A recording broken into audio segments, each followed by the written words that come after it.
Aloha, everyone, and welcome to Aquarian Radio at aquarianradio.com. I am your host, Janet Carolesson, and today is an episode of Experiencers Network. And we have two very special contactees, experiencers, sometimes known as abductees, depending on the personality of the person and their perceptions. And their names are Chad and Alta Dillard, and they are special guests today on the Experiencers Network. I'll tell you a little bit about them before I bring them on. Chad and Alta met and married in the early 90s in the city of Little Rock, Arkansas, and their marriage was one of destiny, and as Alta would say, arranged. I'm sure they're going to explain what that means. What they did not know is that from that moment on, they would partake in a journey into the world of unknown and high strangeness. From aliens to ghosts to shapeshifters, from meeting people who have been seen and some unseen, this is a story for the open-minded. In 1995, Chad and Alta experienced their first UFO, a massive sighting in Hammond, Louisiana.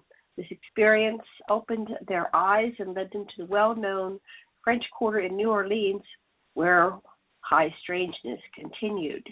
As they tried to take each day by day to understand their place and purpose of these unusual events, they met a young lady, a co-worker named Jacqueline, and little did Jacqueline know this would be the most unusual bond of her life. In 97, a night that would live with them to their last breath, Chad, Alta, and Jacqueline were taken from a street corner in the French Quarter. Alta calls this the night of missing time, where the three have shared their own individual experiences. Everything from Chad's blue being encounter to Alta's blonde female interaction, and they found implants in her arm and 4-digit prints. Their story will take your breath away.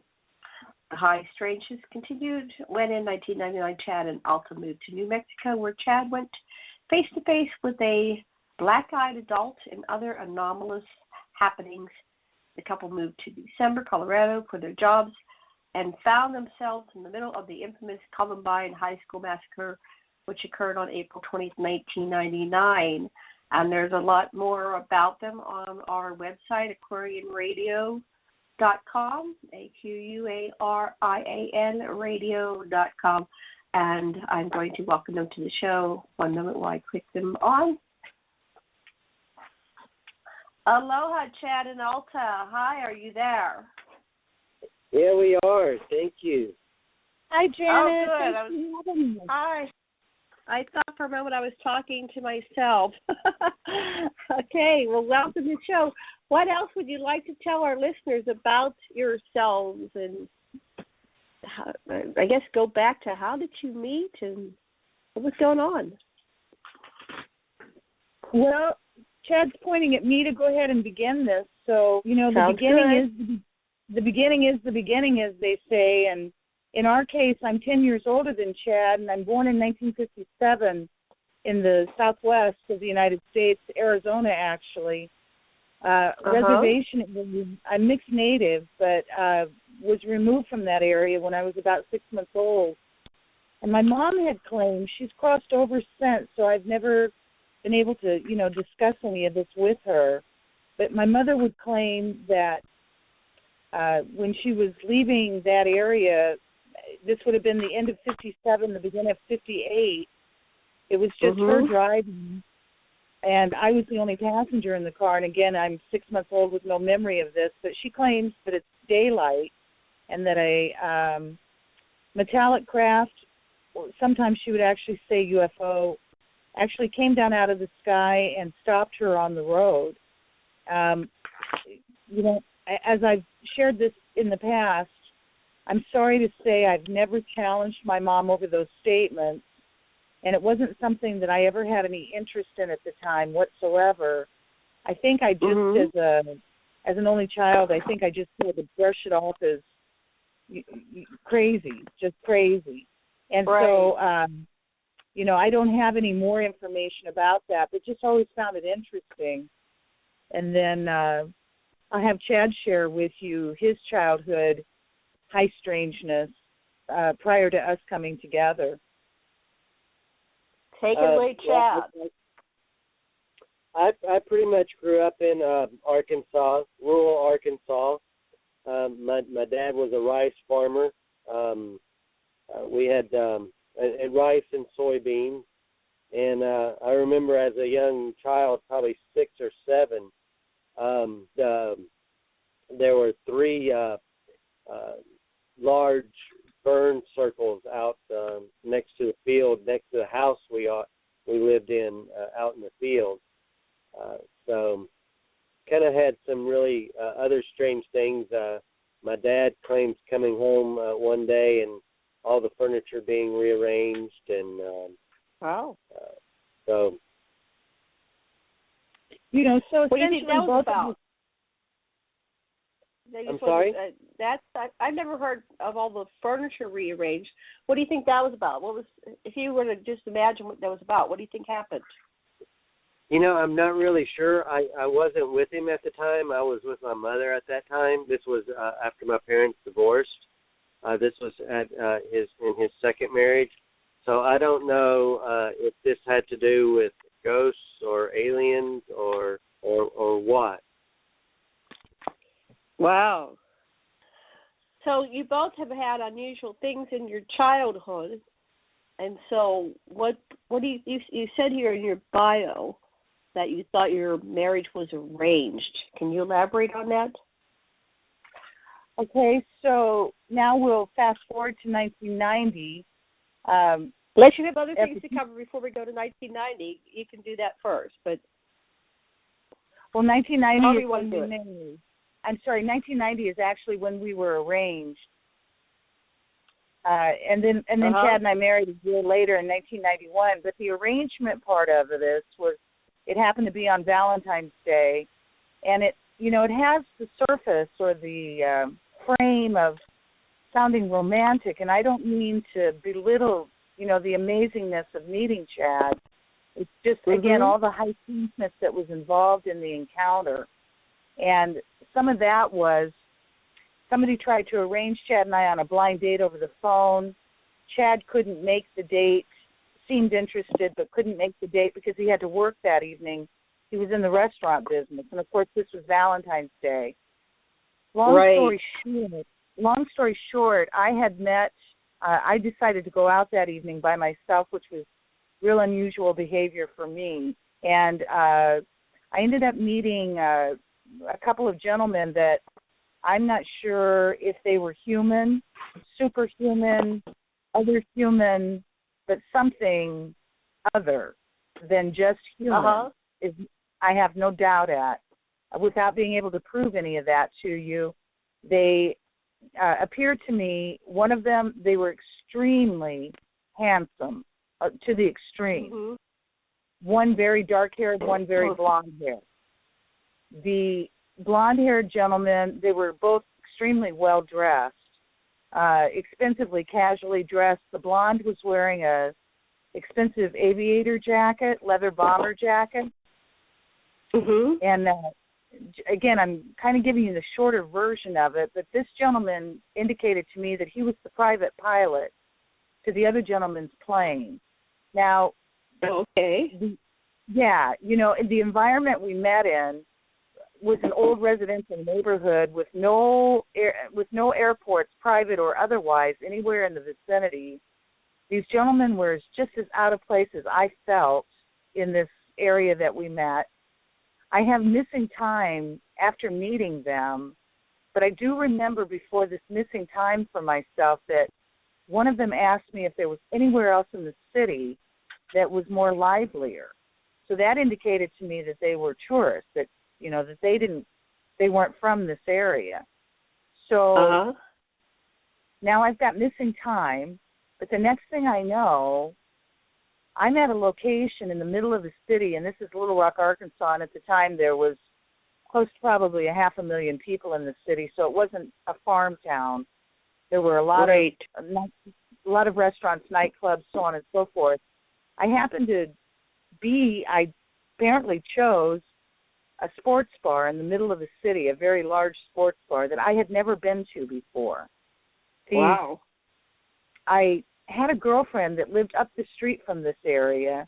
I knew she was single. I called her and I asked her if she was free that evening, that I had met these gentlemen, and did she want to come down and join us? She got there faster than we could hang up the phone.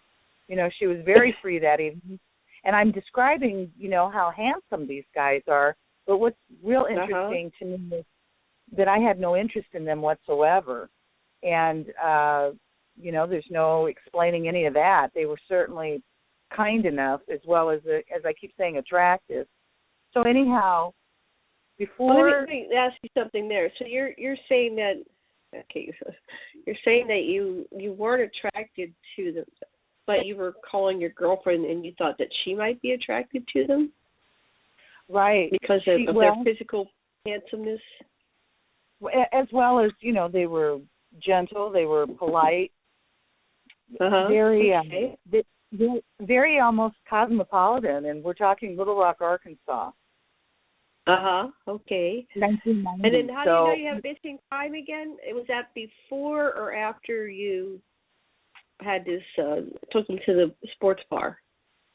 Right. This was I got before. A little bit confused. I have no memory after meeting these two of leaving one location and going to the next. Okay, you met them and you have a blank. You don't know how you got to the sports bar. Okay, I'm just clarifying that because I got a little bit confused. Okay, so now you've called your girlfriend to come down and meet these handsome men at a sports bar. Right, and again, my behavior is very strange and very out of character because I'm very social and polite and so on. And on this particular evening, as memory serves me, as soon as my girlfriend came to this location, I left her with these gentlemen on one side of this great big sports bar and completely removed myself from all of them and went to the other side of the bar. Yeah, I mean, just very bizarre behavior. And so anyhow, I'm sitting by myself before the night is over with, you know, before midnight, as they say. And this nice guy walked up and asked me if I wanted to play pinball, and that's a sport that that's something I really have always never liked. And so I started to be kind of snotty about it, which, again, really out of character for me. And I look at this guy's face, and he's sweet, and he's kind, and pretty blue eyes, and happy smile, and so I agreed. So we began to play pinball, and that's when we discovered that it was in fact Chad, who they were trying to arrange me with earlier in the day, the blind date that didn't happen. Oh, wow. So as we began playing pinball, and come to find out, Chad had never been to this location before either. Yeah. So you both are there. And what made Chad? What made you go to that bar that night, the sports bar?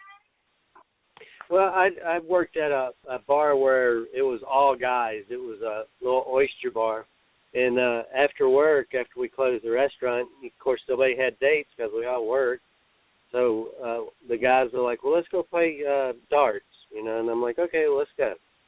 So we all kind of drove over there together.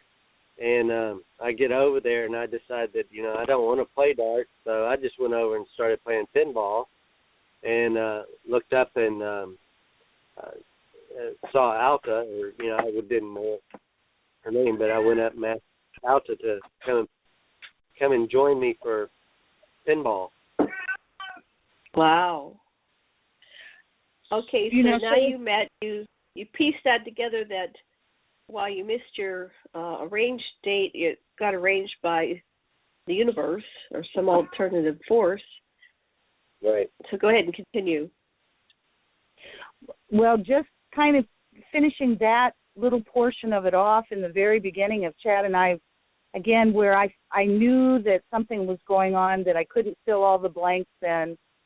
It just all felt very strange to me anyhow. And then within 24 hours of Chad and I meeting each other, we discovered that grandfather, who had a great deal to do with raising Chad throughout his life, the world knew him as George. Now, this man had already passed on by the time I met Chad, but Chad's mother reminded Chad, or told him, if he didn't know this throughout his childhood, that this grandfather, who had been known as George, that in actuality his birth name is Alta, the same as mine. Now that was, oh my goodness, that was right. That was an oh my goodness moment, putting it bluntly, when I discovered this. In fact, it frightened me inside, to be quite honest with you, because I was already tweaked about everything anyway. And then we went on to discover that the grandfather's last name is Duncan, and that is my mother's last name.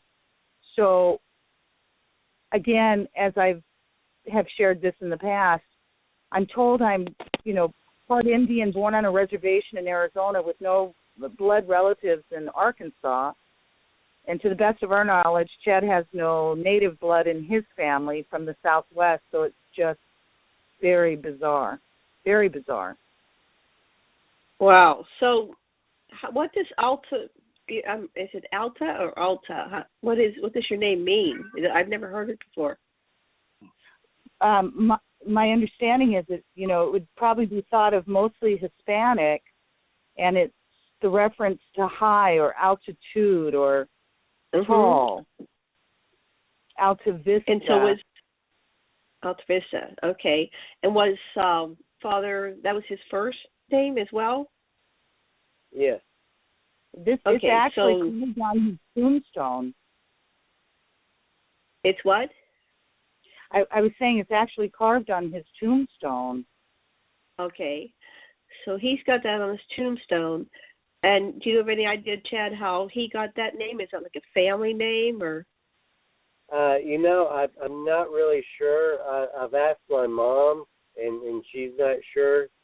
So, and no older relatives to really ask. It's a mystery that I've had now for 25 years and have tried diligently to try to understand with no answers. I know that he didn't like it. He thought it was or not that he didn't like it. He thought it was a feminine name, so he always went by George. So it didn't really dawn on me until my mom told me. Yeah, I wouldn't know if it was masculine or feminine, without some other connection. So yeah, I would put it more feminine as well. So, okay, so you've got all these mysteries gathering. What else happened? Well, how did you get together? You decided that you liked each other enough to continue dating and all that. What happened from there? Well, so after our initial encounter, again, I had some terrible reaction to this internally that I tried to keep from Chad. And so Chad was just fine and, to the best of my knowledge, very happy with us meeting and looking forward to us and a future. And I, on the other hand, internally suspected that I was never going to see him again. I just had a natural fear about all of this.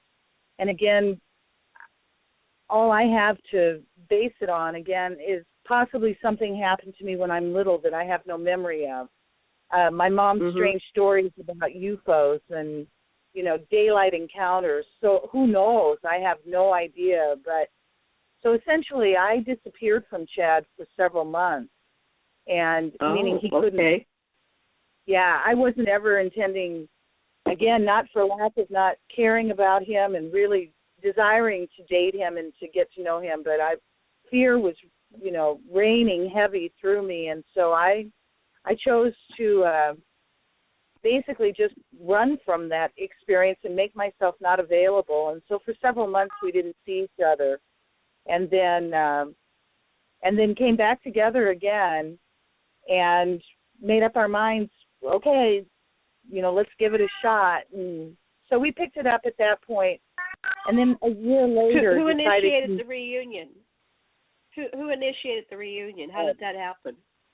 I had seen. It's a crazy story. Yeah, I had seen. Go for it. Yeah. The girl that Alta had called the evening of the two gentlemen, and when Alta and I met, she used to come into the oyster bar where I worked, so I knew her. And she came in, and I'm like, "Where's Alta? I'm trying to find her." And I called, and her mom scared me, so I'm not calling back there. And And so, and so I told her, and then she told Alta, and then the weird thing about that was within 24 hours of us getting together, we both had accidents separately. I was in the almost thrown out of the back end of a Mustang, and she had a horrendous motorcycle accident. And how did that impact both of you? These accidents.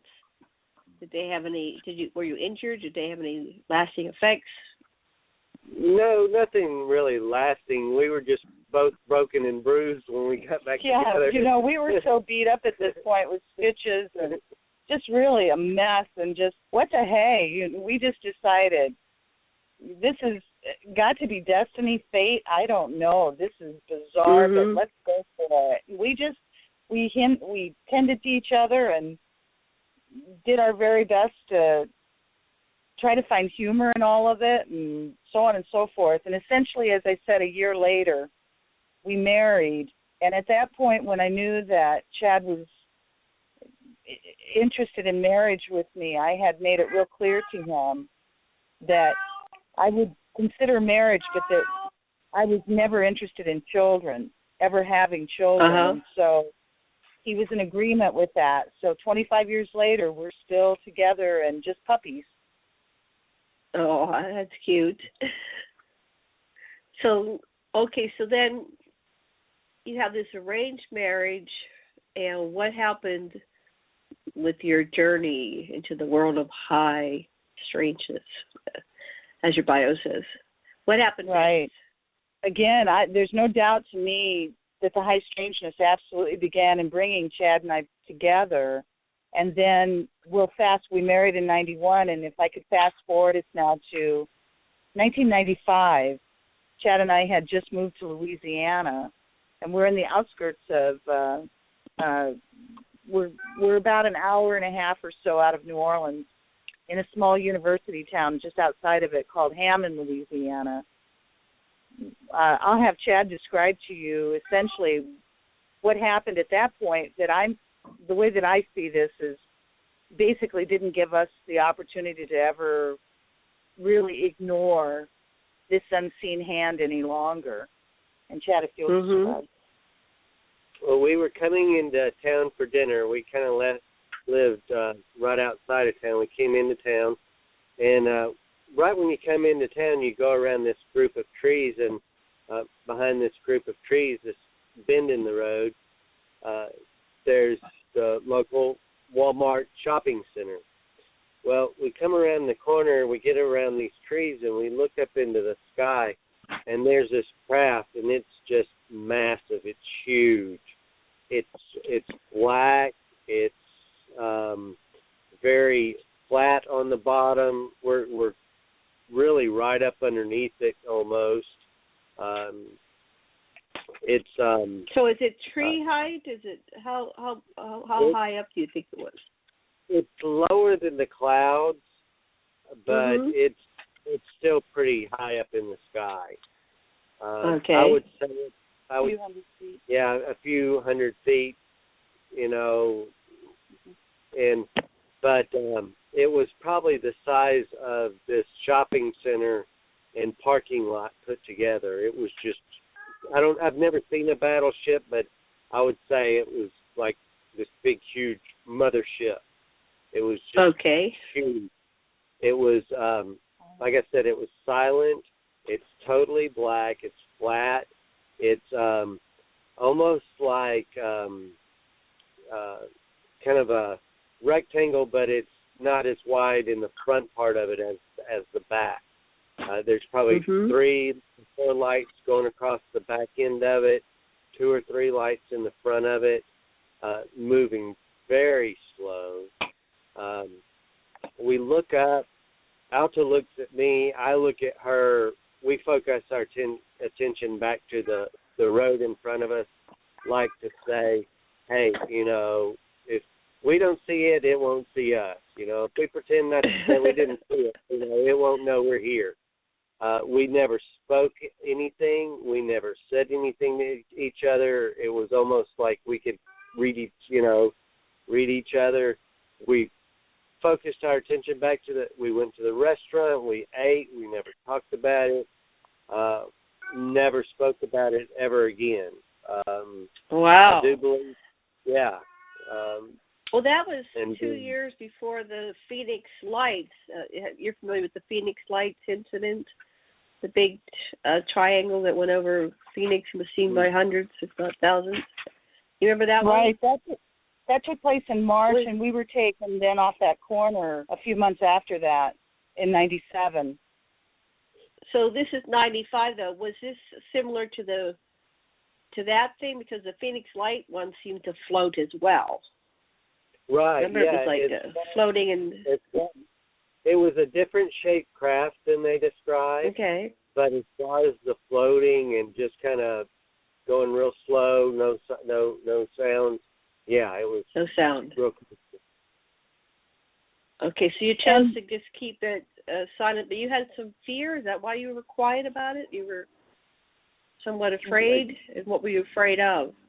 It kind of freaked us out. Well, I was going to interject. I'm very different about this than Chad. You know, we both speak, I feel fairly equally as far as our own emotions and our own experiences on this. And quite honest, I absolutely, my head turned so fast away from it that I don't remember seeing it. It was so big. And I remember because I'm based in logic, and there was no logic. That could not exist. And I turned my head to Chad, pleading with him with my eyes to tell me that wasn't there. And it's as if I just absolutely shut down and my brain exploded. So there was absolutely no dealing with this experience, and I'd never encountered anything like that before in my life. And I was not going to look at it again, because if I did, that might make it real. So it's as if I know this happened, but the way that I reacted, it's as if it didn't happen. I went into such shock it didn't happen. Right, you were on some level afraid of shattering your reality, right? So you guys didn't talk about it. What happened next? So then we discover, as we're not discussing this, and it didn't happen, it's a non-event. Then we find out through the news, either newspaper or radio, we can't remember, but somehow publicly it was being called in by others. So there were other witnesses, apparently, that didn't choose the route we did, which was go silent over this and make it a non-event. They were speaking about it. So that, of course, the next morning as we get that information, it was shaky inside of me. It helped me feel shaky inside, like, oh, no, they went and did it now. They went and admitted it. Oh, no. But I remember again, Chad and I were not going to, just like we weren't going to have children, this was not going to happen. We were not going to talk about this. Equally. We both felt equally about it, and we didn't. Right. And we sure didn't. And well, then that's we interesting to get your reaction, because there you have some people are calling in, and you two had that experience, and you didn't talk about it. When did you finally talk about it? What happened that you started talking about it? Only just really a few years ago. Okay. I hear that beautiful baby in the background. It's a kitty. That's a beautiful baby. Yeah, she's a sweetheart. She's about 18 or 19 years old, and she just wants to be in my lap, but I can't do it. I can't get it to work. She's in my lap all the time. She sounds wonderful. Well, yeah. we moved very shortly after that, then to the French Quarter. And so, this event took place for us in 95 of seeing this massive crap, or let me say, I'd prefer to think not seeing what we saw, but I know we saw it in 95. And then we moved to New Orleans just a few months after this event happened. So we're now moved to New Orleans the French Quarter in 95 as well. And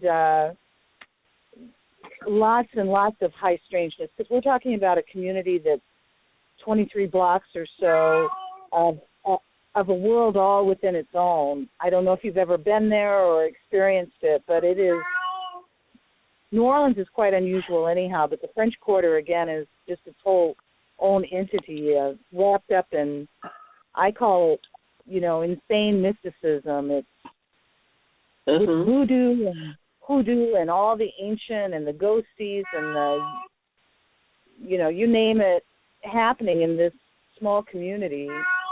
Chad and I are discovering our way through all of that as very naive little characters, just with no children to have to be responsible for, but moving to a community that's a 24/7 party, and and tremendous history, trying to just find our way there.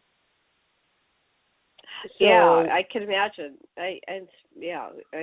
I've never been there, but I've heard stories. But I went to, I think it was Atlanta, and they had a French Quarter in Atlanta as well. So I was walking around that, very historical, beautiful architecture and a lot of the buildings. So I can imagine. I've seen pictures. So you're adjusting to this, and hold on one second. Can you get the cat and put her in another room? That'd be great, because she's very loud. Getting louder. Okay, so back to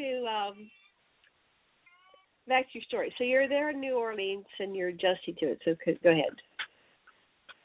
Well, we're having Chad and I are both having independently. I call all of the paranormal high strangeness. I borrowed that term many years ago, so I apply it to everything paranormal. But we were having our share, if more than our share, of high strangeness in the French Quarter, dealing with ghosts and ghosties and spirits and time slips and, just having all kinds of very unusual encounters. And tell me a little bit about the ones that stood out, like one or two ghost things that maybe stood out that, because I grew up seeing ghosts, and that's another way your reality gets shattered, and that's another thing that people don't talk about until it's safe to talk about. So share a little bit about what did you see in terms of ghosts? Were they full-on apparitions or things moving around, or what was going in on our there? case, what happens, if I'm going to back up just real quick because it may be pertinent down the line, understanding me more particularly than Chad. When I'm little, I have no childhood memories until I'm about 9. I have no baby pictures until I'm around 2. So I've got a lot of mystery in my past with no families to refer back to. I was raised only by a mother. She crossed over in 1997. So, again, a lot of mystery in my past. But my first memory, and it's very acute, and I'll just, say it very quickly, is I lived in Aurora, Colorado at the time. I'm around 9 years old, so this would have made it around, I'm born in 57, so I'm not good with math or high finance, 66, 67, somewhere in that time frame. Yeah, my first memory is being tested for ESP in a military hospital. And, right, and, now no military in my family that I'm aware of any kind, and again, raised only with a mother primarily. But, again, first acute memory, and my mother, and these were embarrassing comments that she would make throughout my life, so again, I tried to avoid these things rather than pursue it and get information. But she would tell people that she was comfortable with, that I was, on a good day strange, but oftentimes would talk about me being the old word of psychic, a word I don't care to use, or having all these gifts or these abilities, so on and so forth, and her being quite happy with it, me being quite embarrassed about it all. So, Do you know who your father is? Do you know who your father is? I didn't meet my birth father until I was 27, and I'm real questionable about all of that as well. Got a lot of mystery in my past, as I said. Now, Chad has a good history. He's got all his family, and he comes from a large family. Most of them are still living. But just prefacing that as we move into some of these ghosty things that were happening. I was used to ghosties growing up. Ghosties were familiar to me as a child and growing up, so on and so forth. But when we moved to the French Quarter, as I said, Chad and I were very naive, and we didn't have very much money, and it takes a lot of money to live comfortably there. So our first apartment happened to be, not by choice, but by circumstance, above a voodoo temple. And that brought a host of stuff that neither one of us were prepared for, because we are not hoodoo kind of people, nor do we have interest in that area whatsoever. But it was... But you're psychic and the ghosts can see you seeing them. They're attracted to you because they know you can see them.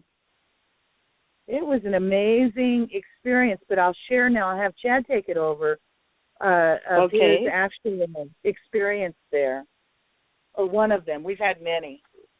Well, the first one was it was either like it was within the first week of us in this apartment, and I'm laying there in bed, and you know, there's bugs all over the French Quarter. You know, you don't have to be dirty to have bugs, and especially the big palmetto bugs. And that's what I thought was crawling across my chest. And I'd wake up and I would scratch. I'd wake up and I'd scratch because it was always in the same exact spot. And thinking about it, if it was a bug, it would be here 1 minute, over there the next. It wouldn't be in the exact same spot. So I get up the next morning, and I had dug a couple of layers of skin, where I thought this thing was on me. And I get on to work, and this vision memory starts coming back to me. And I remember this very small-framed, very African-y looking man. He had a very, kind of a short afro. He bare-chested. He had some beads on some string. Very African-y or bohemian, type of necklaces around him, and take his finger and kind of tickle me on my chest, and and he's above me. He's like floating above me while I'm in bed, horizontally, and I could only see him from his waist up. From waist down, it was just kind of misty, and he would take his hand and put it down and tickle my chest, and when I went to scratch, he would pull his finger back, his hand and his finger back. And I remember this happening, 2, 3, 4 times throughout the night. So he's anyway, playing with you.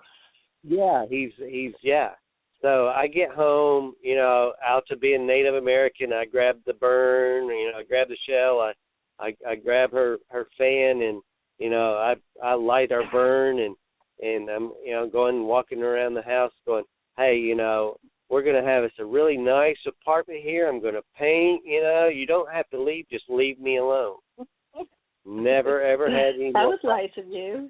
Yeah, good. You had a conversation with them. Yeah, you, me. It's all just you and me. We'll have us a nice apartment.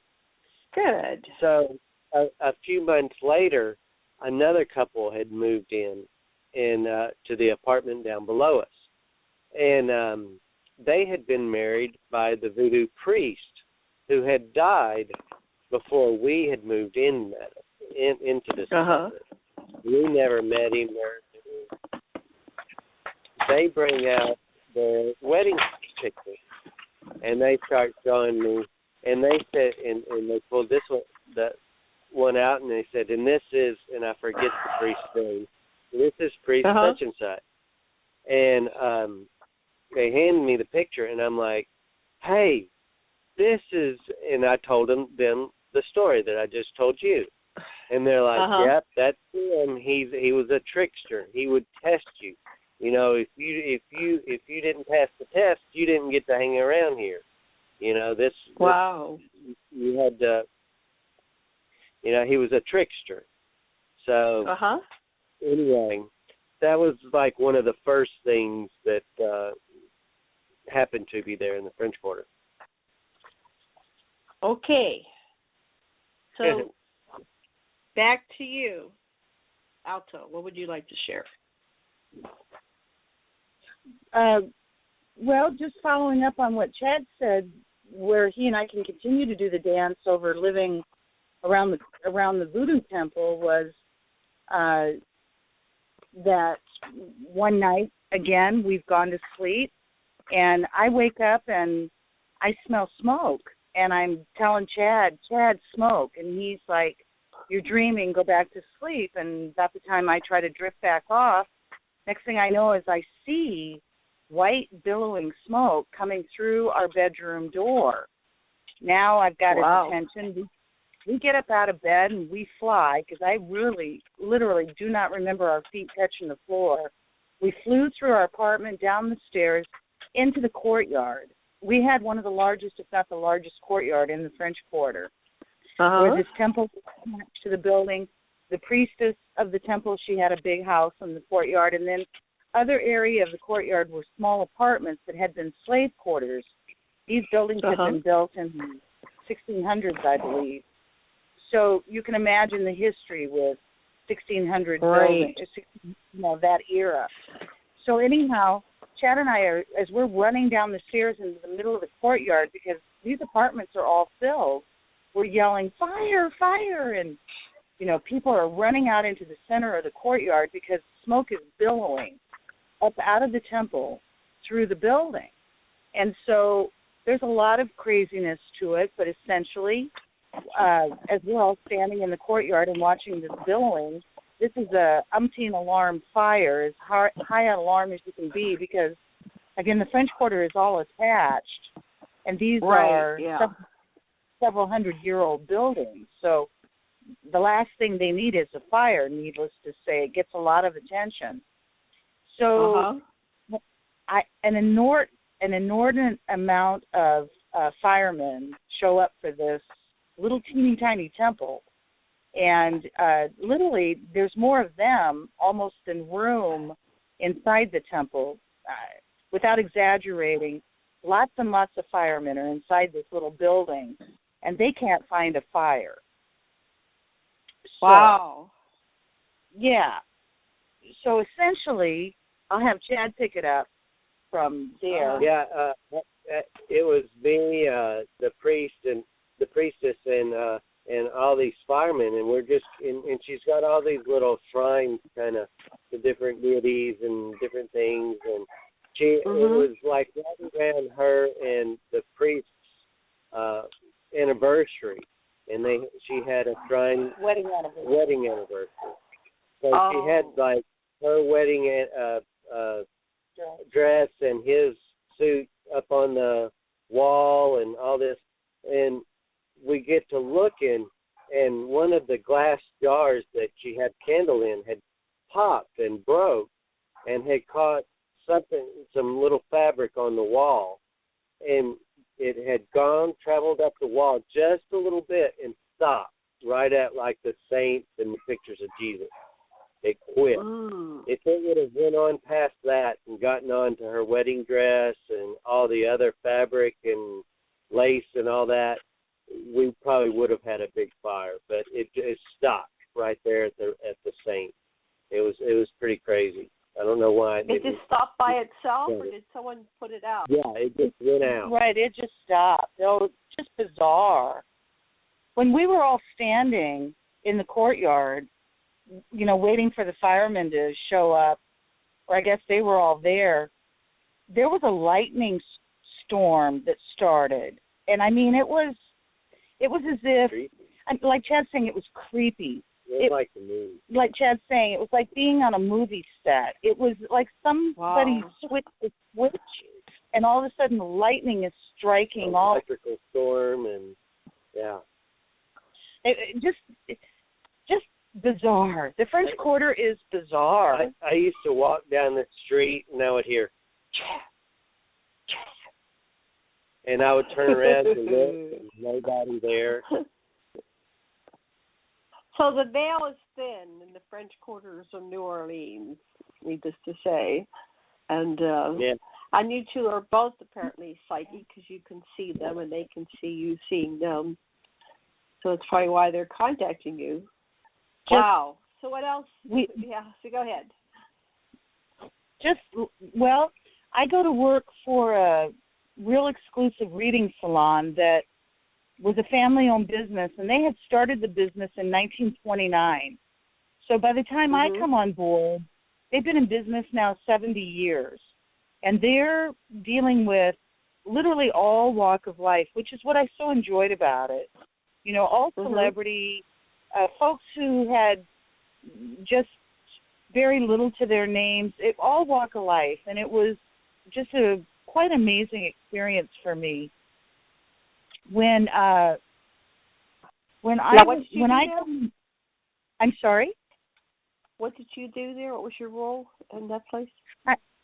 I'm a reader. I call myself a seer slash medium. Medium? So seer? Excuse me?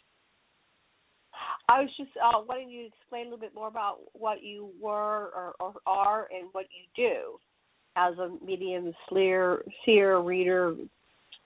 What's your modality? Because some people do tarot, some people do, you know what I mean? How do you do your readings? Right. Well, it all began apparently when I'm little and I don't have memory, but again, my mother throughout my life telling people, I started off as a prophetic dreamer, and the dreams were so prophetic that it was scary. A lot of subjects that were very, life and death subjects when I'm just a little tiny thing where I don't even understand about life and death. Prophetic dreaming. Just an example, I had a complete vision that was recorded of Katrina 10 years prior to Katrina hitting. And I saw, I saw all of that happen. I saw tanks in the middle of the quarter, kind of military tanks. I had an opportunity. And again, these are very frightening experiences, so on and so forth. What happened was when I moved to the French Quarter, I never could imagine using any of this ability in a positive nature where I could actually make a living from it, if you will, or have any kind of notoriety for it. But the people who own the shop, they had been in this business forever, all of them quite extensive in their modalities, and they recognized this in me. And I use Native American symbols that are literally of my family. I don't know how all of this works. I've never quite understood the physics of it all, but I've certainly tried to study it. I just know that it works. When this family contracted me in there, I was one of several readers. They have 2 shops in the French Quarter. And so I worked for them 5 days a week, 8-10 hours a day, either on telephone or folks who walked into the shop. And I did happen to be the only reader that was selected out of all of the readers in New Orleans to be put in a book about New Orleans. So, again, whatever I was doing right. The woman who wrote about me was a journalist with the Washington Post, and she used to come in and critique me. And apparently I passed because, unbeknownst to me, some psychic I'm not, I had no idea that she was going to write about me, and thank goodness it was very favorable. So, anyhow, in my involvement in this kind of work, there was, as I said, it's a family-owned business. They had a woman who I thought, when I first contracted with these people, they had several family members who worked in the shops. So as I was learning the family, because there were so many of them, it took a while. They had a woman there. Her name is Jo. Well, Jo, I was positive, was a family member. She carried herself like she was a family member, and she had that kind of persona, and so I just assumed, which you should never do. Well, come to find out, Jo was not family. She was hired, a hired employee to manage the shop. Well, the short story there is from the moment that I met this woman, it was creepy inside how it felt for me because I knew this woman, but I knew that I didn't know her on any physical level. And that I couldn't wrap my brain around. Again, I'm basing so much of this high strangeness on logic where that just goes out the window. Mm-hmm. So for days, this went on. Every time Joe would come around me, I knew her, and I would always say, it's making me crazy, I know you. Well, she had a fairly big ego, and she made it clear everyone knew her in the French Quarter, and I kept saying, no, it's not like that. This is different. Okay, well, so I don't know what this is, but this is what we ultimately discovered. When I couldn't take it anymore, I'm finally like, where did you live before here? And she said, oh, you'd never have heard of it. And I'm like, well, try me. I've been around the world. And she said, the little tiny mountain community in the Blue Ridge Mountains of Virginia.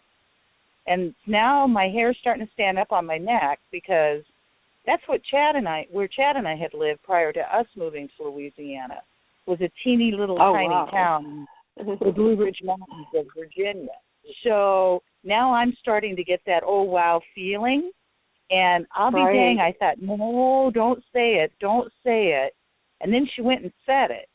And come to find out, it's this same teeny, tiny, population 700 if I'm pushing it, community in the Blue Ridge Mountains.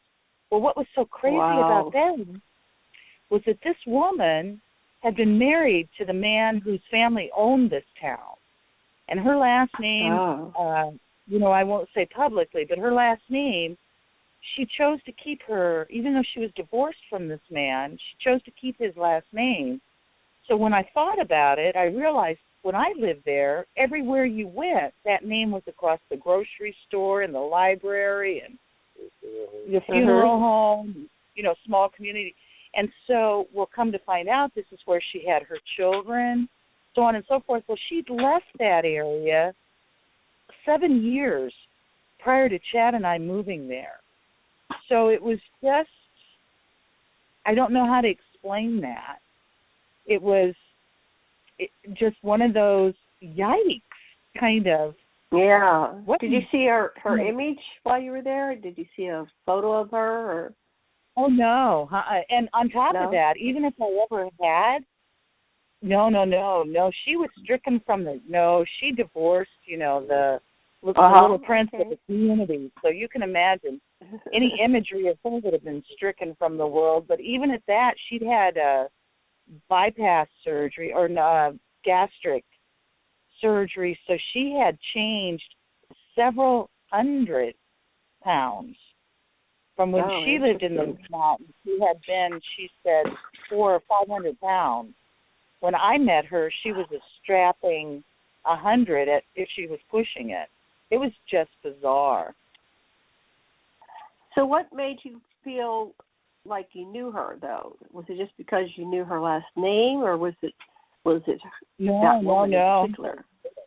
It had nothing at all to do, in all honesty, with her name at all.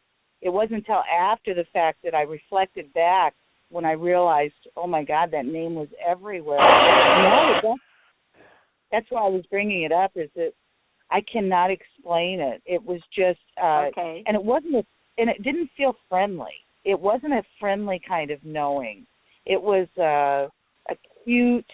It was almost invasive feeling inside of me, and I don't know how else to describe it. It was very unnerving, and it was irritating because she was clueless. Right. But it was like a bad tooth that felt like it needed to be pulled. It was that, that's the way to describe it. Do you think it could have been past life relationship? I'll just finish, if I could just finish that little creepy part of it. And I love all thought on any of this, because we're not spoken to enough about all of this or questions. But just to finish that portion of it off, Chad and I were not going to live at that voodoo temple any longer. That had to be temporary. So within no amount of time, this woman, Jo, she she took care of a building that had been converted into amazing townhouses. And this building was right in the French Quarter, in the heart of it. It was very elegant. It back in its day, extremely elegant. And so she sublet these apartments. And it had been one huge, enormous mansion that had been converted into 3 large townhouses. So she says to Chad and I want you to move over here. I'm going to move upstairs to the big suite. You take the townhouse in the middle, and then they had a retail shop at the bottom for tourism. Beautiful, expensive retail shop. Okay, so Chad and I, we just feel blessed. It's like, wow, that we just fell into that. And so we go over there before she gets all of her stuff moved out. We offered to help move her stuff upstairs. Well, she wasn't around one day, wanted us to help her. She had boxes and boxes of books. Now, what I'm about to admit is not easy to admit, but it's all part of this story. So I'm honest about what's happened because this craziness is so bizarre. Okay, so her boxes of books, several of them on the top, look like journals. Okay. So we start to move close to those boxes, and it's terrible. I'm embarrassed to admit my behavior, but this is what I did. As I got close to that box, the box that I was heading toward, I look at Chad, and I told Chad, I said, oh, my God, I know that she has written about me in that book. Now, wow. What in the world? I mean, I sound crazy. Now, Chad's looking at me like, like Chad's saying, we've only known her a few months. Like, I've lost my mind. And I'm telling you that as I put my hand on that book, I knew that she had been writing about me. Now, there's no explaining this. I'm just explaining how it happened. Well, Chad, the last thing Chad wants is to hear this because I'm starting to sound like I just lost my mind. Well, he didn't do it. He's innocent, but I did. I opened it up. I told him I resist. I couldn't. Oh, my God. Oh, and I've paid so dearly for it. I guess that's why I'm able to admit it. Because I'll be dang if I'm not all throughout this book. And now I've got his attention because he can see my name. And as we're reading this journal, we're discovering that she's following me and she's recording my steps. Now, oh my goodness, I don't know how to deal with that. Creepy, like a bad B movie, right? Just like this woman. Exactly. The whole thing feels like a bad B movie. Well, so when she starts off writing about me, it looks polite. And I can't even remember what it said, but I think it's all decent. But as we're turning pages, or as I'm doing it, Chad's an innocent bystander that I drug into this. But I had to have a witness because as we're turning pages, her writing becomes so frantic that I can't even make out the words. And at that point, I slammed that book shut. I am so sorry that I've opened it up. And I just want to disappear because I'm like, oh, my God, what in the world? Who is this? And what is happening? Right. And so needless to say, we got her stuff moved up to her as quickly as we could and just tried to pick up life like none of this was happening. Like you said, a bad B movie. And I'm thinking, does this happen to everyone who moves to New Orleans? Or they didn't give us a book of rules, and it was, we were just falling in head first. And then within a few months of moving into this new location is when the three of us were taken off that corner in 97. Wow. You still there? Right. I was just saying it was in this new location that I was just sharing with you, this weirdness and this weirdness with this woman that, again, seemed to be used to set this up for Chad and I to move into this beautiful gilded cage where, I'm discovering this woman is following me and writing about me and what have you. And within a few months of this has been when Chad and I and Jacqueline were taken off that corner. Okay, so this is great. So you moved in here, you find out this lady's writing about you. Now, who's this Jacqueline? Right. Who's Jacqueline? Now, Jacqueline was a new manager in our shop. Kind of Joe left the shop, and they hired Jacqueline. It seems like I remember it sort of working like that, where, one was going out and the other was coming in, as far as in our lives. And so the minute that I met Jacqueline, at the time Jacqueline was 24, Chad was 30, and I had just turned 40. And none of us had children, and Jacqueline was single, and tall, slender, long blonde hair, very attractive, very happy, joyful, but straightforward, no drama queen kind of woman that, the minute I first met her, I just loved her. I felt like I'd known her again forever, but on a very positive note. Mm-hmm. And I feel like he felt the same way about me. And then Chad got into the picture. We all became very good friends, almost like family. Seemed like kind of quick. Okay, so you have this strong connection with Jacqueline. Now what? Now I feel like this is like some kind of drama unfolding here. But go ahead. It's interesting. Okay, so one evening Jacqueline had asked if I wanted to go out and have dinner and drinks in the French Quarter. We'd never done that before. And so I said I accepted. Our apartment, our townhouse, was only a couple blocks from the shop, so I told Jacqueline, I said, let's call Chad. I'm sure he'd like to join us also. So he was happy too, so he walked over. Now, Jacqueline didn't live in the French Quarter at the time. She lived across the Mississippi River. That you could either take a ferry back and forth. She lived in an area called Algiers Point. So you could either take a ferry back and forth from the quarter to her neighborhood, or you had to have a car, and drive back and forth. Well, Jacqueline had a car, but most of the time she took the ferry back and forth. But on this particular night, that day, she drove to work, and that's important to remember for the story. She parked her car that morning, just up the street from the shop. When we decided to go out that evening, we were going to do it all on foot because you don't generally drive in the French Quarter. So our intention was to start at one end of the quarter and just make the night of it crossing the quarter. And it's about 23 blocks square.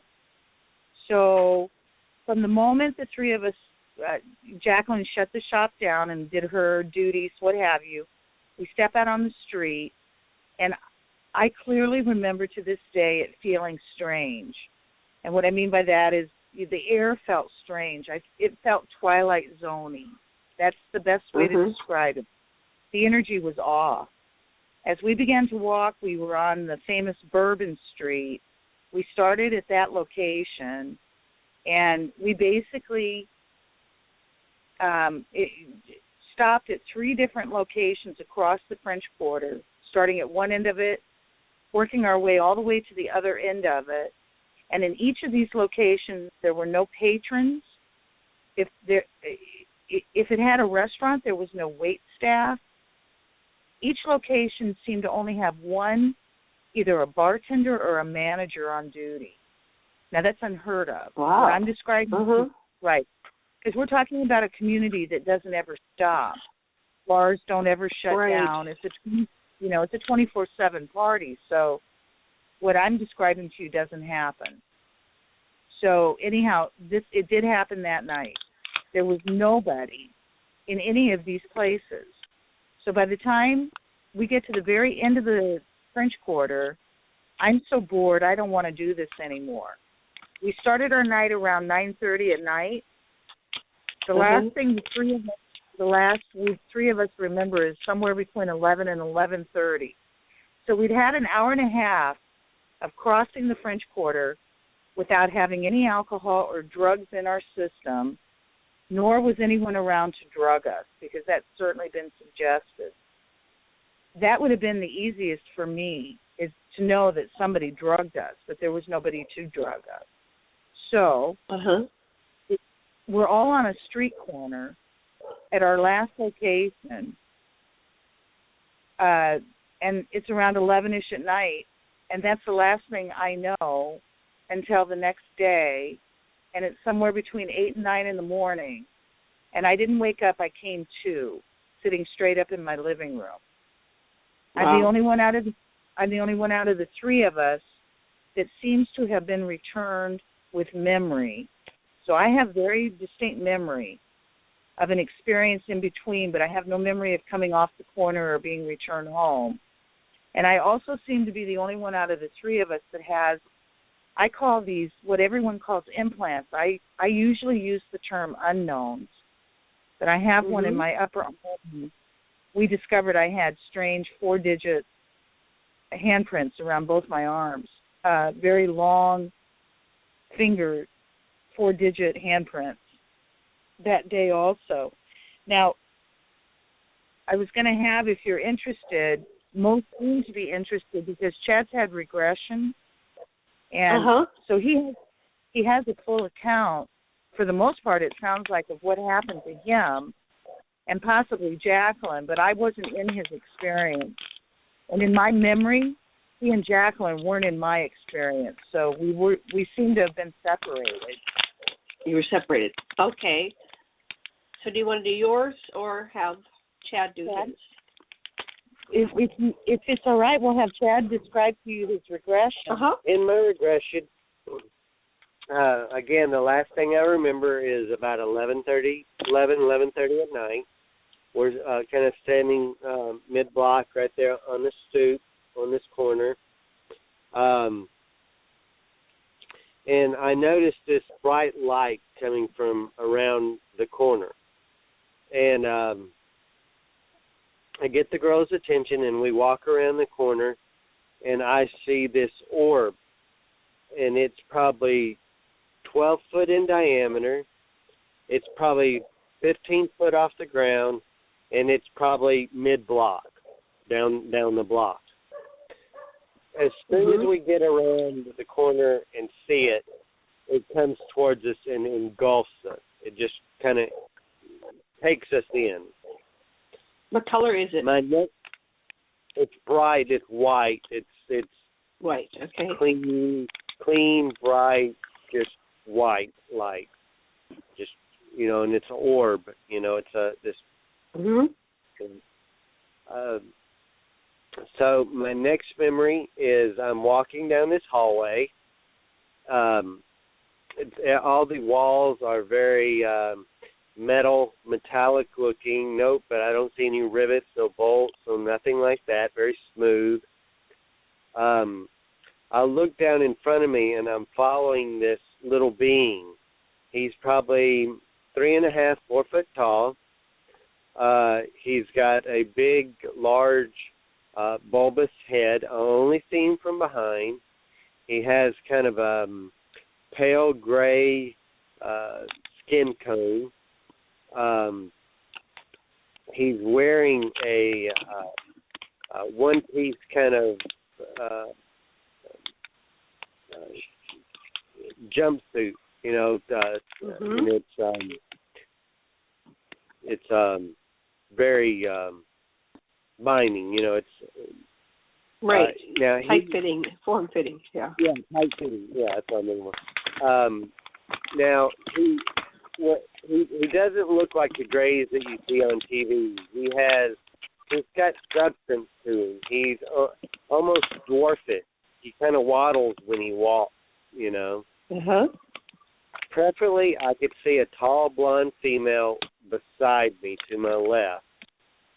Now, I didn't turn to look, but this describes our friend Jacqueline. My next memory is I'm in this room, and it just seems infinite. It's just huge. Now it's totally dark black, now I can see my immediate, and off into the distance to my left, I can see a tall blonde female laying on an examining table. She's nude, but she's censored, her body from head to toe. I can't tell who it is. I can't see body parts. But she's laying on this examining table. There are 3 tall beings around her. Now, these beings are probably 8 to 9 foot tall. They're very praying mantis-y or buggy looking. They have kind of these big eyes. Their mouth is real close to their chin or on their chin almost. Now, they didn't have antennas or anything like that. They were wearing these cloaks, almost like a Jesuit priest or a Grim Reaper without the hood, There was one at each side of her, one at her head. Now, she never seemed to be in distress or in pain or anything like that. Neither was I. I was never nervous, scared, in pain, or anything like that throughout my experience. Or I wasn't scared or anything like that either. I focused my attention back to my immediate. And I'm sitting in this chair almost like a dentist chair, but a little more comfortable. I look over to my right, and there's this little blue being. And when I say blue, it's this vibrant electric neon, it's lively blue. Almost like the blues like in the movie with the tall Avatar. That Avatar, kind of blue. okay. Right. Now, he looks exactly like a gray, but he's just blue.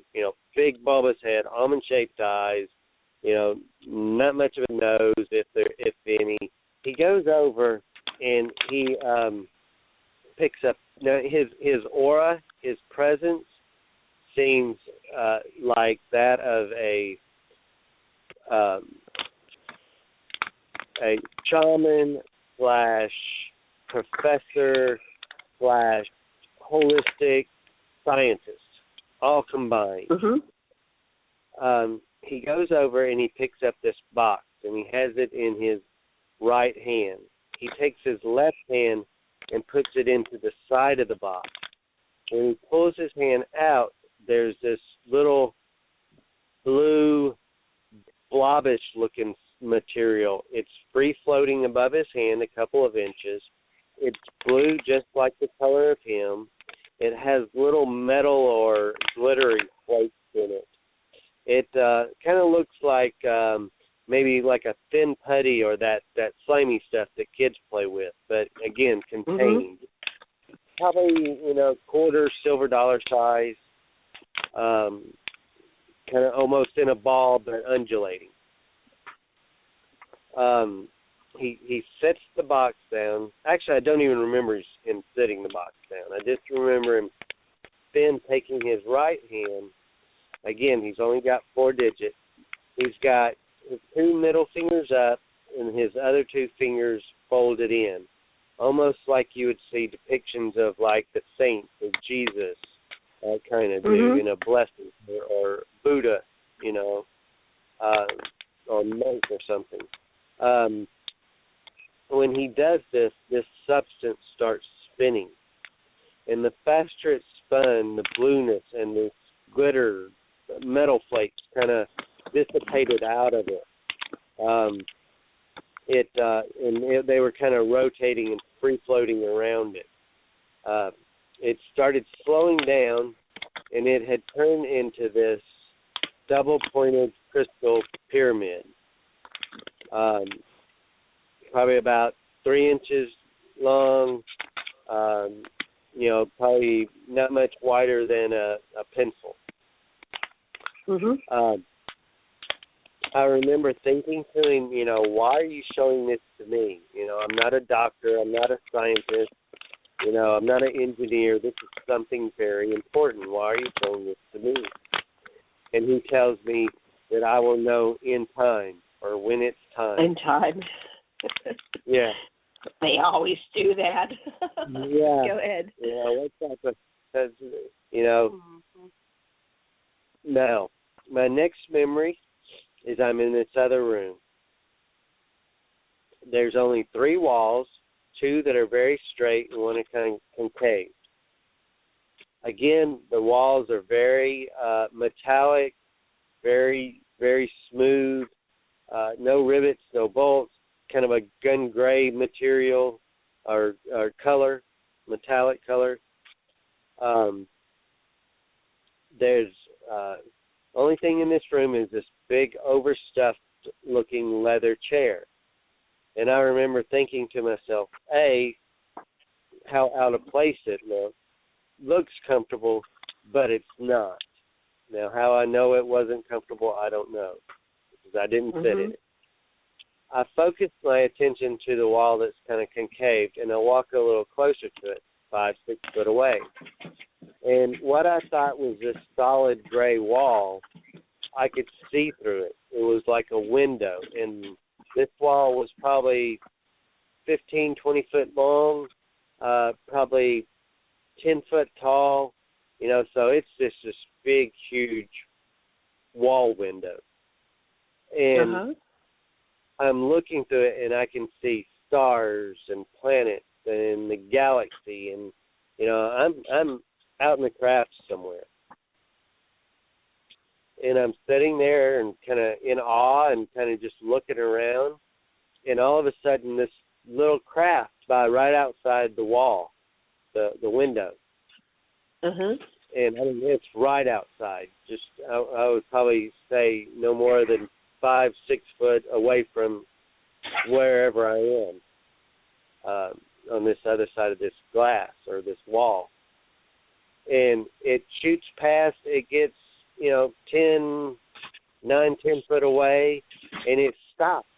And it comes back almost like doing a double take. And it's sitting right outside the wall.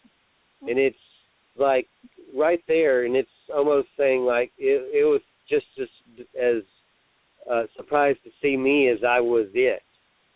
I could feel intelligence coming out of it. It was probably about 3 foot long, 2 foot wide, and shaped like a football almost, you know, or a rugby ball. It had little antennas, little wires kind of moving around, little lights blinking on it. It sat there for about 30 seconds, maybe 45 seconds at the most, and shoots off again. My next memory is waking up in bed the next morning. Wow. That was great. Thanks. So then, thanks for listening. What about you? Yeah. Is there anything more on that? That's powerful. No. Okay. You know, I got up, you know, looking at Alta in confusion, like, how did we get home? And I'll kind of let her into her. Well, before we go to Alta, just a couple questions I just thought of. Yeah. What was your emotional state after that? What did you feel? What emotions did you feel upon waking up or returning home?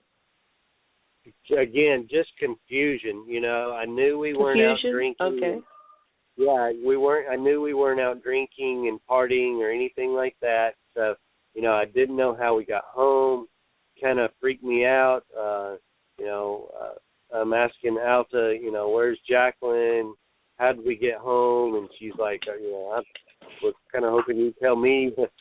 He's actually sounding a lot calmer. You know, in reality, we're talking both of us so traumatized, it's hard to find words. Right. So you're traumatized, you're confused. So it wasn't a good feeling. You were. It was all. It was in the negative spectrum. No. Okay. So go ahead. I didn't have any of this memory. You know, if I'd have remembered my blue being and all that, I may have been a little, you know, more calm. But with not knowing anything, I was. You know, it freaked me out. And then during the experience, what was your? Well, one more question. During the experience, what was your emotional state? During my experience in my regression, kind of almost like in a zombie state at times, but like when I was with the blue being, I was just in awe. When I was at the window, I was in awe. I was just, I was joyful. Go ahead. What was your part? Well, I was going to kind of winding up what Chad was just talking about when, the trauma that both of us were experiencing. In particular, where's Jacqueline? On top of the fact that we're both trying to deal with each other, I've got an object in my upper arm that's obvious. I'm rubbing my arms and can feel it. Chad's pleading with me silently with his eyes to tell him how we got home that night. I'm, got memory that I'm dealing with on top of, but most importantly, I thank you for giving us the opportunity to express this. We were both absolutely flipping out over where's Jacqueline? Where's Jacqueline? Because she's missing. She's nowhere to be accounted for. Did you call her? Did you try well, to that call was her? Yeah, no, we were, in all honesty, we were both so afraid in that moment of trying to deal with what we couldn't wrap our brains around that we found ourselves saying, you call Jacqueline. No, you call Jacqueline. No, I'm not calling. You call her. Because we were wow. And Chad and I had some, we've just now currently written, in essence, a book that we're striving to get published, where there's a portion of this that we've never gone public with in any of the radio shows that we've done, that we do encourage if anybody's ever interested in, the complete story. But it has a great deal to do with all this trauma around Jacqueline and the fear of where was she and, oh, my God, because you're just left with, oh, my God. Yeah. Here I've got these strange, 4-digit, long-fingered bruises on both my arms, like I'd been held or grabbed. And I've got this object, and Chad's got no memory, and we're just flipping out. So essentially, it took 2 days before Jacqueline and I actually connected. And she had purposely gone silent, just, as she said, just trying to understand what had happened to her because she couldn't understand it. And maybe her age at the time, 24, I don't know, but she just came to a place of, I don't know if comfort's the word, but she knows, and we asked her to give it to us in writing because we're still connected with Jacqueline. Yes. To this day, and very grateful for that. But we asked for her memory in writing, what she knew of that night that we have to this day, and her permission to speak on her behalf. She's just chosen to never go public to this point, but she's gone on since then and gotten her college degree in environmental science. And so, she's very science-rooted, science-oriented, but she absolutely knows that the unexplainable has happened to us, all three of us. If I could, because we are, with her permission, speaking on her behalf, share with you what happened with her. Okay, that'd be great. You want to do Jacqueline's, what happened to her, and then do yours, or which? Go ahead and just say the way how you want to. So go ahead. If I can, I'll go ahead and share with you, and it's fairly brief, but just so freaking bizarre, like all of this. If I might add, first of all, before this happened to the three of us, Jacqueline had been dating a young man briefly. I called him Dark Boy. His name is Will. Very attractive, but her opposite. As I told you, she's long blonde hair, gregarious, joyous being, happy, a wonderful laugh. this guy that she dated briefly, he didn't. He had this kind of dark cloud around him, very cute, but dark cloud around him. So she chose to just, date, as I said, briefly. Jacqueline told Chad and I this, and this is her truth, and I know that she absolutely did not make this up under any circumstances. I know this. She says that when she chose to break up with Will, she chose to do it over at her apartment. She had a porch, a big front porch. It was daylight. She had him come over there. Rather than even come inside the house, they stood out on the porch.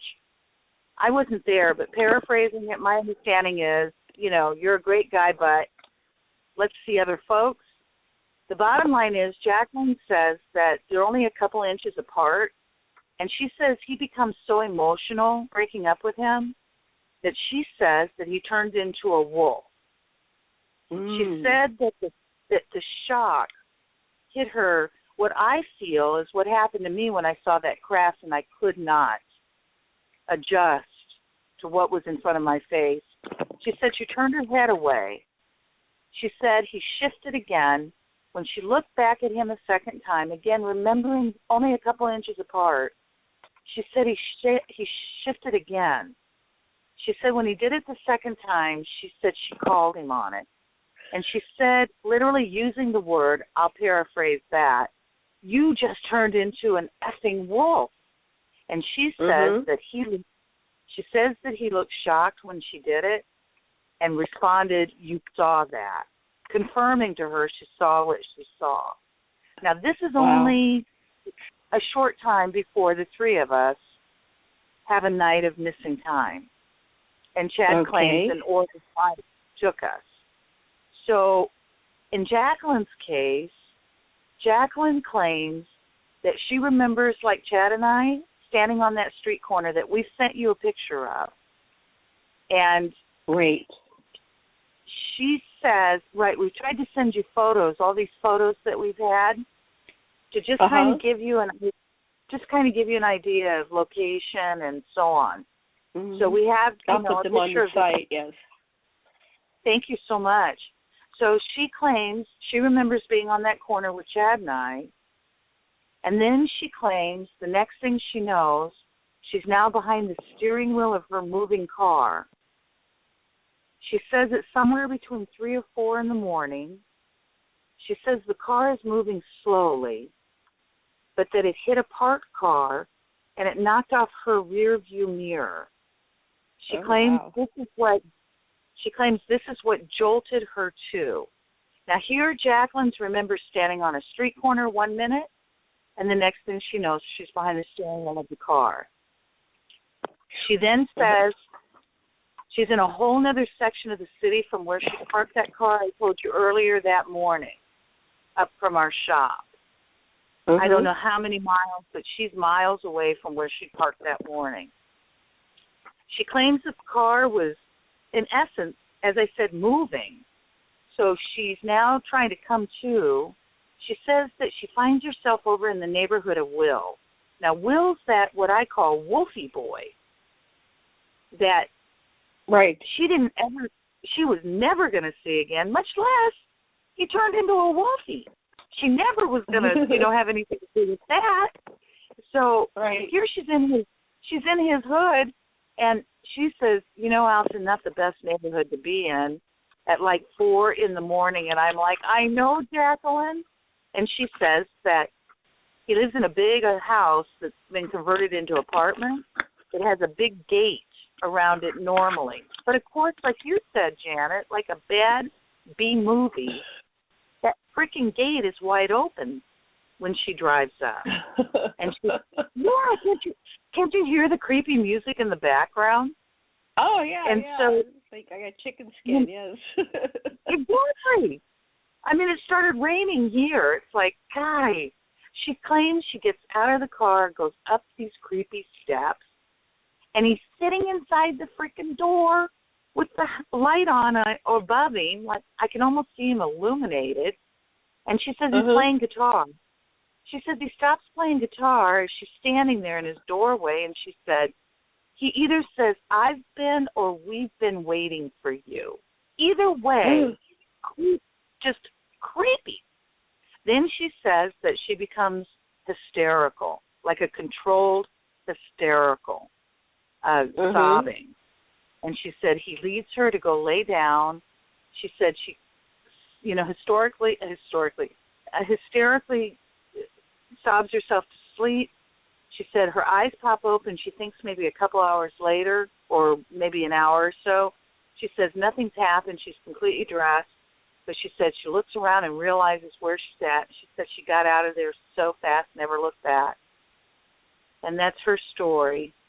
And to this day, this has always been her understanding of that night. I will also add, Jacqueline did get pregnant a month later. Or, is that right? This happened to us in September of 97. I believe she got pregnant in November, like just within a couple months of this encounter. Who was the father, did she know? Right. The understanding is yes, but I'm just here to say it's just fascinating timing, and he is highly unusual, her son, in many ways, as I hear so many are these days now, these young. And I found this just interesting. Do with it as you will. Maybe I'm just reaching, but with all that's been happening with us, I found it interesting. Jacqueline never knew my birth last name, my birth father's name, and I found it interesting that she did name her son my birth last name. It was just strange, just. And your birth last name was. Your birth last name was Duncan or something? Was that? Was Evan. Right. My mother's name was Duncan, but my father's my birth last name was Evans, and Evans. She named. Yeah, it was just an interesting dynamic. So she named her son Evan. Evan, right? And like I said, just she never knew that, and again, as they call those coincidences, which I've never bought into personally, it was just fascinating to me. But, we're grateful that she still isn't connected to us long distance and has always understood that we were going to be public about this. We've had to become our own advocates. Now, did she know who the birth father was? I'm missing that piece. Yes. And who was the birth father? Well, I don't really want to say that publicly. I mean, I've not gotten permission. It wasn't the wolf boy, or it wasn't extraterrestrials. No. Yeah, no, this was a young man that she fell in love with relatively soon after the taken experience. And then a pregnancy ensued relatively quickly. Yeah, sorry. Thank you for helping me clarify that. Yeah. So she didn't marry this man who is her child's father, or did she? No. She chose not to. And they were together several years, and then my understanding is I believe he has married elsewise, and she married a gentleman from her past, very good. My understanding, a wonderful home life in this regard. She went on to college, got her degree in environmental science, and just never has. The beauty of it is that she seems to be able to walk in this world of, I guess, what is called human. I have always had a difficult time with it, especially with these experiences. But because she knows that what's happened, and doesn't question it at all. But, that's enough for her, and for me it's never been enough. So does she think, I guess I'm just trying to piece this together. So she had these mysteries, and then she got pregnant. Do you think does she think, or has anybody thought that she may have been genetically altered if this child is special in some way? That would have to be left, I guess, to interpretation because we've never discussed it. It's not something that what I discovered relatively quickly was after what happened with us is we didn't talk about it for years. And then when I asked her or told her that we were going to go public, that Chad and I were being asked to go on to a radio show, did she care to join? She made it real clear that she was not interested in that, but that then I asked her if we could have her version of her memory in writing. She honored us with that, and then I told her, I said, Jacqueline, I have no idea where this is leading us. I said, Chad and I intend to write a book about this. I said, do you have any issue with that? So she's given us the blessing all the way to continue to advocacy our own situation, but she's just never had any, it just doesn't seem to have any interest, or didn't, let me say that, seem to have any interest in discussing it. Yeah, a lot of people don't. It's not important to them, but it's important to you. And I guess we can cover that somewhere in the show. What I'm curious about now is your encounter. Do you want to share what happened to you? Because you went somewhere else or something. Right.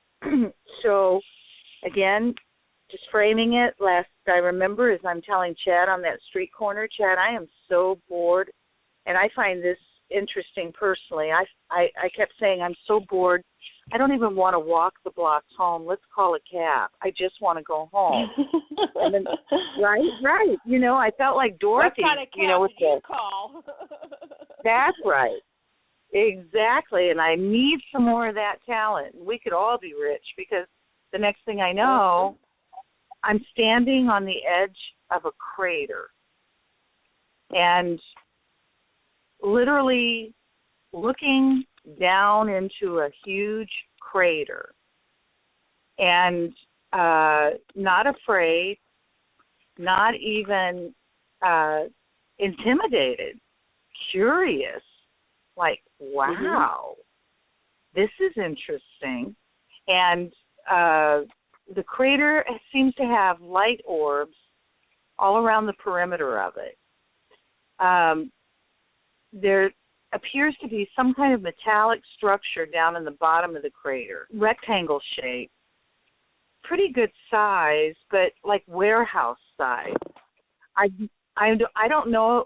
I've always thought it was a building, but I'm not sure any longer if building craft. I want to say I've always said and thought building. I don't remember any other. I don't remember any movement of any kind down in the crater, of any kind. Nothing moving, nothing of life.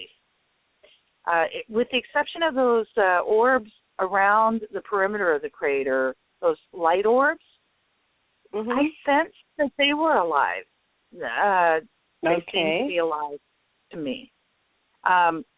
Now, this is very weird to me, but this is what I remember, is there was 3 or 4 people, human-looking, piled a few feet behind me. And when I say piled, almost like a dog pile, all dressed, all different ages, like suspended animation with no, I only looked quickly, and I didn't completely turn around. I just sort of pivoted around and saw this. And that's what's so crazy is that I just didn't do anything about it.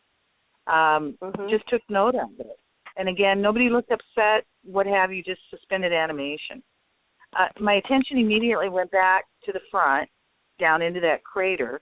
Now I have a being that is standing right next to me, so close we're almost touching. And my mood changes dramatically to ecstasy. I felt ecstatic. I was so joyous. I've said before, if I would have been a puppy with a tail, my tail was wagging. I was just so happy to be with her. And in fact, I was so complete that I didn't care who she was. I never thought I needed to ask her. it didn't seem necessary. In some crazy way, she felt like an extension of myself. She was over 6 feet tall. She had long blonde hair. I didn't care the color of her eyes. I didn't care about anything. She was in the experience. She was she was perfection, externally and internally. Wow. So as I'm in this state with her, I knew I was home. Wherever home is, whatever home is, I was there. And then my head went upward, and I extended my gaze up into the sky. Now, all the coloring around me is in gray, black, white. I think it was silver. Yeah, not think silver. In these kinds of hues, no real color. When I look up in the sky ahead of me, above me, this beautiful black sky, it's full of stars, and they look like, as they say, like diamonds in the sky. I'm from the Southwest, just beautiful night skies, and that's what I felt like I'm looking at, is this amazing night sky. And as I'm just falling in that state of completeness, her, the edge of the crater, wherever I'm at, I'm home, I'm her, she's me, and whatever's going on above my head, next thing I know, one of my stars moved.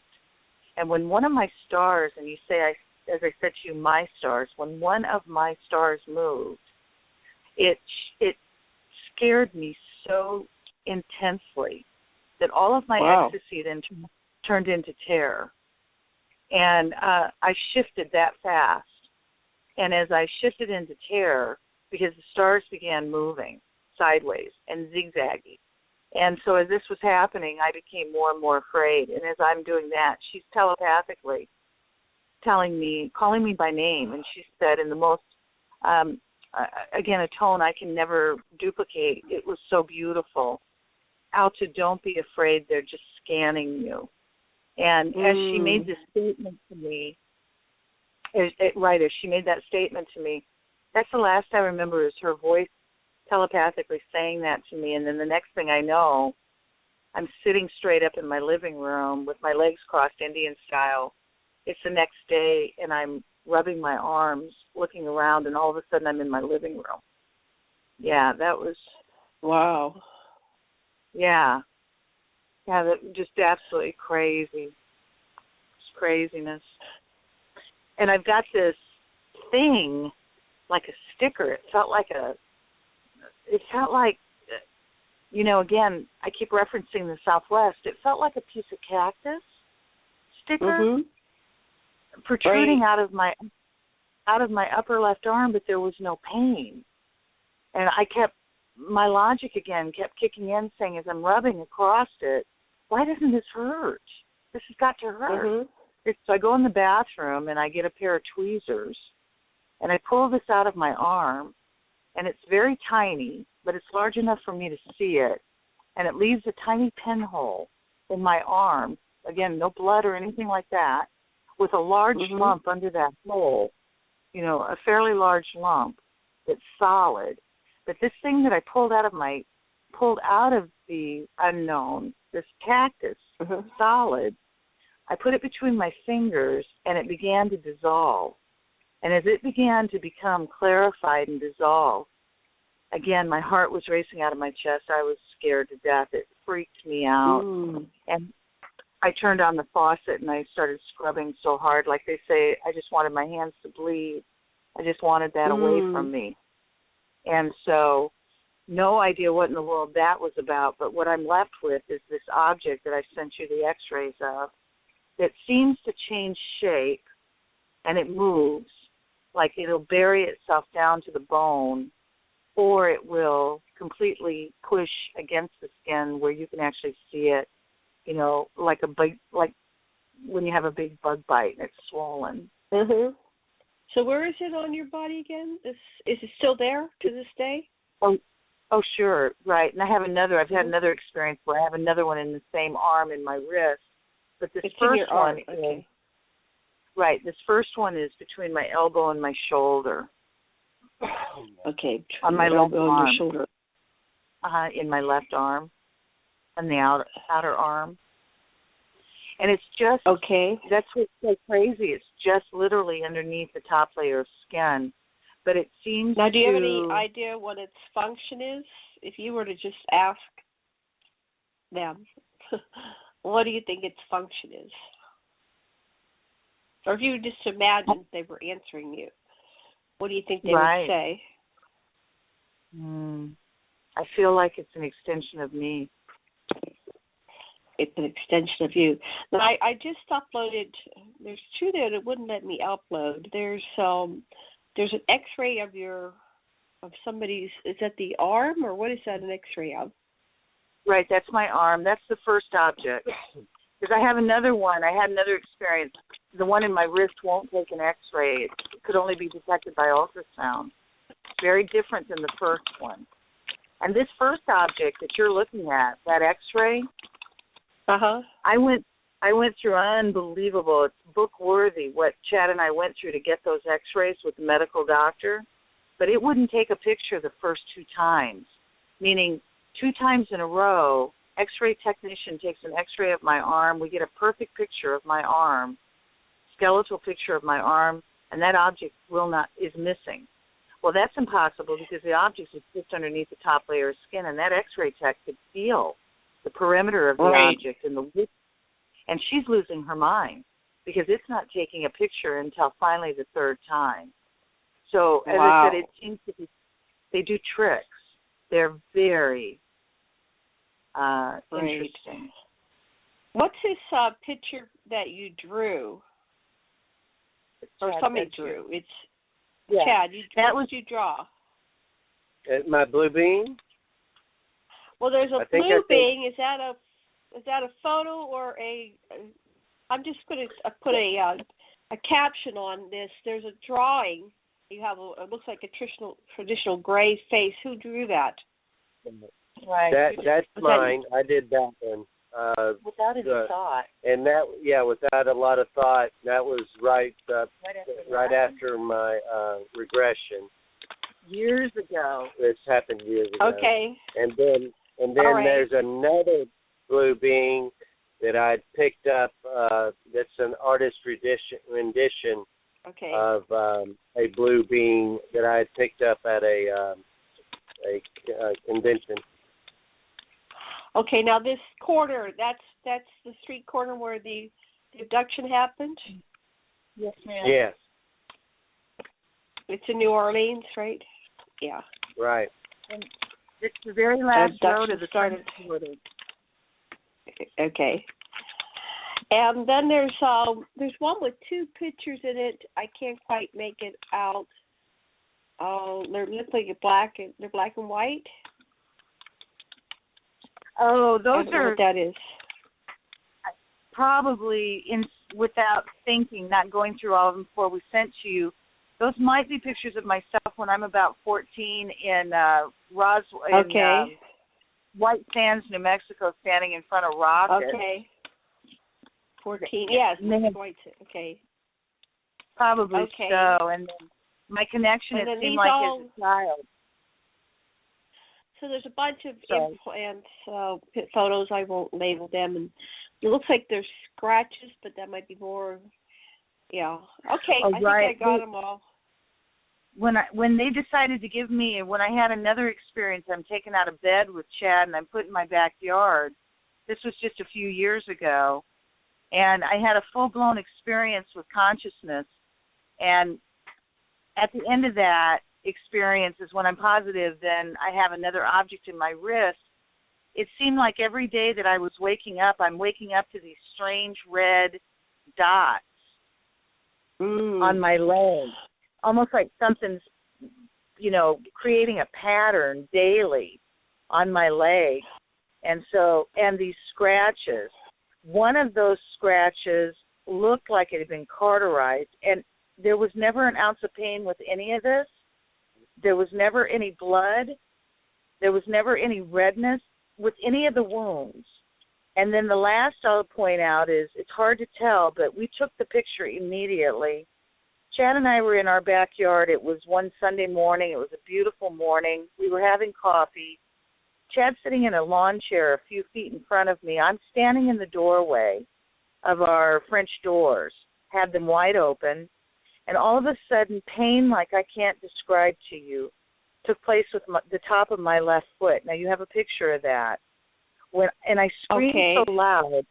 When I screamed, Chad flew up out of the chair. We expected to see blood everywhere. When we looked down, something excised a pyramid out of the top of my foot with no blood and no redness, because we took that picture instantly. And you'll see no blood or no redness, but pain like I can't explain to you. Oh, I see the foot. Let me go back to that. I just made a slideshow on the page for this episode on Aquarian Radio, so I invite listeners to go look. I finally got them uploaded. But see that mark you have on your foot? I had that on my right tibia. I was 16 when I got it, and I know that pain. Mine did not go away for like 3 years. It's because it was the bone. They actually took it down to the bone. So there was a chip out of the bone. But it was the same shape. You know, what are they doing? Have you ever, you're psychic. Have you ever connected with the reasons for these implants or marks? You have any idea what that's about? It's still an open mystery to me. As I said to you, High Strangeness, and something feels like it's out there. Something feels like it's out there pointing and laughing, because right after they took that pyramid out of the top of my foot, and I went through that pain, Jacqueline decides to come and visit Chad and I long distance. We hadn't seen her since Evan was born. Now Evan is 10, so it's 9 years. We hadn't seen Jacqueline in about 9 years. She decides she wants to come by and bring Evan to see Chad and I. Well, we're thrilled, okay? She comes to visit. Chad and I, at this point now, are buying a home out in the boonies of Alabama. We're in small-town Alabama, small lake community. We've got a pretty good lot size around us, and we're out in the country, kind of. But our next-door neighbor is only separated from us by some small woods. Well, right before Jacqueline comes to visit, that neighbor decides to take those woods out. Well, he's got a clear shot at the front of our property, and I thought, that's weird. You know, to me it didn't seem necessary. But then the next thing I know, the man puts in a pond big enough to float a boat in it, the shape of a pyramid. The shape of a pyramid in his front yard. Now, this man is digging a pyramid-shaped pond. At the same time, a pyramid's coming out of the top of my foot. At the time, Jackson brings, you know what I'm saying? It's it's just bizarre. So bizarre. So Jacqueline brings her son. You finally meet this child. And what happens? Anything we happens? Visit. Evan and I, nothing particularly in the paranormal sense, just this beautiful, amazing connection, feeling as if Evan is, because I was told how different I was growing up, and I had the sense about this with Evan. So I'm talking with Evan and just finding him to be way beyond his years, kind of, as they say, monkish, almost, in a very strange way. Right. But what was so cute is Jacqueline calls me after she and he leave, and she says, Evan just loves you both so much, and Evan looks at me, Alta, and says, Guy, Mom, she thinks I'm a messiah or something. It was just so cute. Just so cute, because I certainly did. I just know that, I'm understanding. I don't have children, but I'm understanding that there's a whole crop of them out there that are quite unusual. And I feel that Evan and I had shared dreams here's Evan when he's about 3 or 4 years old, and I'm literally dreaming about him here while I'm in Alabama. At that time, he's in Denver, Colorado, and I'm seeing him running across beautiful cultivated neighborhood where they lived. They lived in a very nice neighborhood. He's running across yards all by himself, unattended, and I'm not allowed to interfere. I'm only allowed to observe in this experience, but I'm watching. And Evan is running to a house where there's a very bright aluminum shining ladder that he seems to be able to maneuver to put up next to this house because he's to climb this aluminum ladder to a craft. Now, I saw all of this in this season. When I let Jacqueline know about this, she tells me that Evan's having these same kinds of, she called them dreams.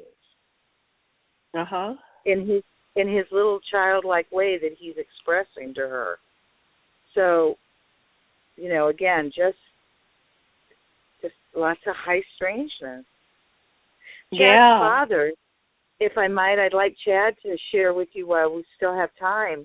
We've discovered that it seems, as they say, we're running out of time. As they say, it seems to run in the family. Chad's discovered that his father.